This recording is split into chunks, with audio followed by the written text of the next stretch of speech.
Welcome to English Simple Hub. We are skipping the pleasantries and diving straight into the mission.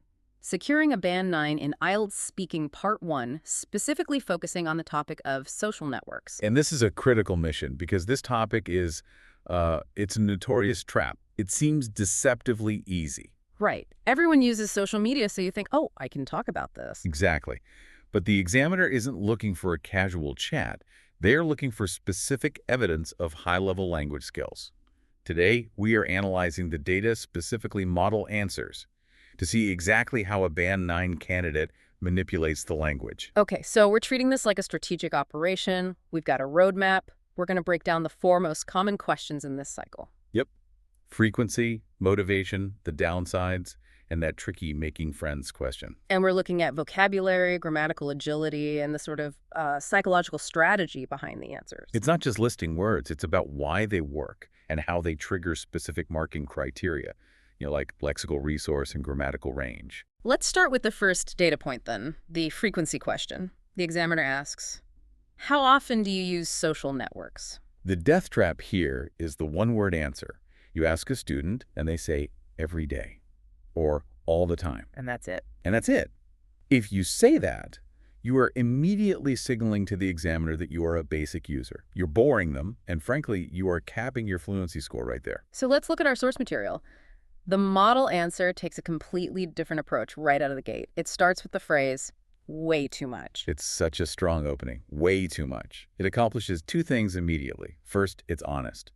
It breaks that robotic student persona. And second, grammatically, using way as an intensifier for too much is just extremely native. It's conversational. It immediately builds rapport. it sets that conversational tone, which is what part 1 is all about. But then the candidate pivots. They say, to be perfectly honest, I'm not a fan of Facebook or Instagram. And let's pause on that phrase. I'm not a fan of. This is a crucial distinction. Instead of just, I don't like it.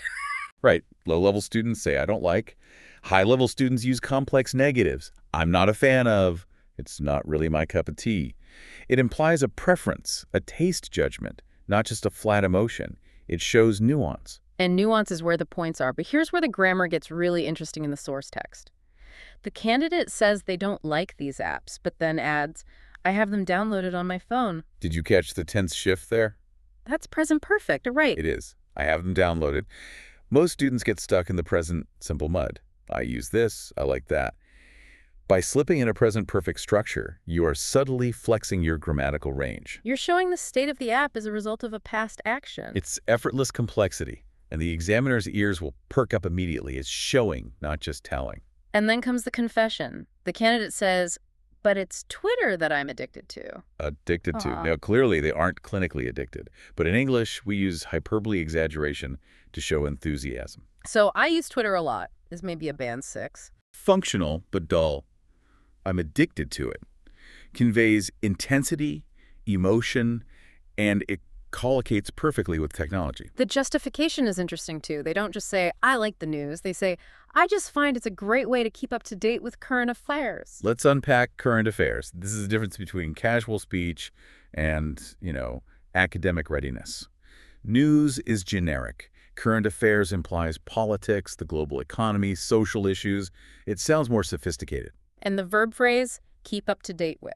It flows so much better than just saying know about. It implies the world is moving and you are running alongside it. It's dynamic. Then we hit a piece of vocabulary that I think is really clever. News breaks, the text says. When news breaks, it usually breaks first on the Bird app. 2 brilliant things there. First, news breaks. In English, news doesn't just happen. It breaks like a wave. It shows you read English media. It does. But the second part is my favorite, the Bird app. I wanted to ask you about that. Is it safe to use slang like that in an exam? Isn't that too informal? Well, if we were talking about writing task 2, yes, absolutely too informal. Do not write the Bird app in an essay. But this is speaking part 1. Exactly. It's supposed to be a social interaction. Referring to Twitter as the Bird app, referencing the logo shows cultural fluency. It shows you're part of the internet culture. The examiner will likely smile, and that is exactly what you want. So the takeaway for the listener here is, don't be stiff. Way too much addicted to the Bird app. These make you sound human. A human with a Band 9 vocabulary. Let's move to the second segment, the motivation question. The examiner asks, why do you use social networks? This is where structure becomes a a survival strategy. You can easily ramble here. So the model answer opens with, for a couple of reasons, I guess. Firstly and secondly. Okay, but isn't firstly and secondly a bit rigid? It sounds like a presentation, not a chat. It can be if you deliver it like a robot. Yeah. But think about its function. Part 1 answers need to be short, but not too short. Right. If you give one reason, you might stop after 5 seconds. And that's not enough language for the examiner. By saying firstly and secondly, you force yourself into a two-part answer. It's a safety net to ensure you produce enough language, but it also stops you from rambling. I see. It frames the answer. So let's look at the content. Reason 1, to be in the know about what's happening. In the know. That is a stellar idiom. How is it different from just knowing? Knowing is passive. Being in the know implies you're part of an inner circle. You have the inside scoop, it's a status thing, and it's very native. And the second reason is pure entertainment, because some of the accounts I follow are hilarious. Please stop using funny. Everyone knows funny. Band 5 students use funny. But hilarious is. Extremely funny. Yeah. This is about lexical resource. The examiner is listening for the range and precision of your adjectives. Hilarious hits the high notes. The answer then wraps up with a phrase I see everywhere, so it helps me to take time out from my hectic lifestyle. Ah, the classic hectic lifestyle. It's a cliche for a reason. Is it overused? Maybe a little, but it works because it is so accurate. Hectic is a fantastic word. It means chaotic, fast-paced, it paints a picture, and take time out. That's a phrasal verb. Examiners love them. So combining hectic lifestyle with take time out gives you a very dense, high-scoring sentence. Precisely. Yeah. But a warning here, don't ramble. Part 1 is rapid fire. Yeah. Get your hectic lifestyle in there, drop the hilarious, and then stop talking. We are about to pivot to the dark side of social media, the disadvantages, which is where the vocabulary gets really rich. But before we do that, we have a request for you. Comment below which country you're watching from. We really want to know where our community is. It's always amazing to see the map fill up in the comments. Okay, back to the deep dive. Segment 3. The examiner asks, what are the disadvantages of social network apps? This is a trap question because there are just too many answers. You can talk about privacy, bullying, fake news, distraction. So the candidate shouldn't start listing them all. No, that's the mistake. If you start listing, you lose coherence. You'll say, and also, and, well, and you'll lose your flow. The strategy here is to use the phrase, above all. Above all. So you are prioritizing one main thing. Exactly. You acknowledge the complexity, but choose to focus on the biggest issue. The model answer says, above all, it's the addictiveness. Addictiveness. We saw addicted earlier. Right. Addicted is the adjective for the person. Addictiveness is the noun for the quality of the app. This is word formation.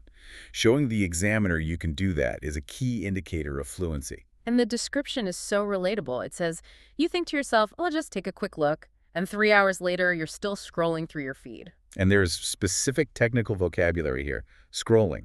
The physical action. Yes, you don't look down, you scroll. And you scroll through a feed. That is the correct terminology for the stream of content. You need to use the jargon of the topic. And the consequence of the scrolling, the model says you're wasting precious time. I love that collocation. Precious time. Why precious? Why not just wasting time? Because wasting time is a bit flat. By adding precious, you are adding value and, regret. It implies that time is a limited resource that you're squandering. It adds emotional weight. So the formula is prioritize with, above all, use the abstract noun addictiveness, use technical verbs like scroll, and emotive collocations like precious time. That is a Band 9 recipe. It's focused, technical, and emotionally resonant. Let's move to the final segment. This one feels like a curveball. Segment 4. Do you think it's good to make friends online? This is tricky because it sounds like a Part 3 question, which is for abstract discussion. When this pops up in Part 1, candidates panic. They think they need to give a philosophical lecture. But they shouldn't. Absolutely not. Keep it personal, keep it short. 2 or 3 sentences max. So how does the model answer navigate this? It starts with, personally, it's not something I do. Direct, honest. It grounds the answer in personal experience. But then, to avoid sounding closed-minded, the candidate uses a beautiful conversational pivot. Don't get me wrong. Don't get me wrong. I use that all the time. It's a great softener. It signals you're about to clarify your nuance. It means, please don't misunderstand my intention. The answer says, don't get me wrong, I'm not saying it's a bad thing, but you do need to be cautious. Cautious, not scared? Cautious implies wisdom. Scared implies fear. You want to sound wise. And the reason given uses a very strong adjective, because not everyone is trustworthy. Trustworthy is a power word. It means reliable, deserving of trust. It's so much better than saying not everyone is good. It's specific to the nature of relationships. And notice the structure again. No long story. It was just 1, I don't do it. 2, don't get me wrong. 3, be cautious because of trustworthiness. Done. And that is the discipline you need. It keeps the pacing of the exam under your control. It's fascinating. A theme emerges here. It's about specificity. Way too much instead of a lot. Hilarious instead of funny. Precious time instead of time. That is the game. IELTS is not a test of intelligence. It is a test of vocabulary retrieval. Can you grab the precise word instead of the easy word while under pressure? So let's help the listeners retrieve those words. Segment 5, the rapid review. Let's cement this Band 9 list so they can actually use it. Okay, verbs and phrases first. We have to be addicted to. Use this for high intensity. To scroll through. The specific physical action for phones. To waste precious time. Remember the emotional weight of precious. To be up to date with and to be in the know about. For being connected and informed. And the adjectives. Hilarious for very funny. Cautious for careful. Trustworthy for reliable. And the nouns. Addictiveness. Current affairs. And our slang term, the bird app. Now here is the secret weapon. We've been talking about speaking part 1. But words like addictiveness, hectic lifestyle, trustworthy, these are transferable assets. You mean for the writing part? 100%. If you get a writing task 2 essay about technology or media, you can use these exact words. You can argue that social media contributes to a hectic lifestyle, or discuss the addictiveness of algorithms. That's a great point. Don't compartmentalize your learning. Good vocabulary is good everywhere. Exactly. The goal isn't just to pass the speaking test. It is to internalize this vocabulary so it comes out naturally. Before we sign off, we want to see if these concepts actually stuck. We have a challenge for you. Comment the phrase you learned today. Pick the one that resonated the most. Maybe it's, don't get me wrong, maybe it's precious time. Drop it in the comments. Writing it down helps lock it into your memory. And try to use it in a sentence if you can. Okay. That active recall makes a huge difference. We have broken down the strategy. Be natural, be precise, use structure like firstly, secondly to save yourself, and use slang like the bird app to show culture. And remember, confidence comes from preparation. If you have these phrases in your pocket, you won't panic. You'll be ready to show off. Subscribe for more IELTS podcasts. We are going to tackle every topic until you hit that Band 9. Good luck with your preparation. See you in the next deep dive.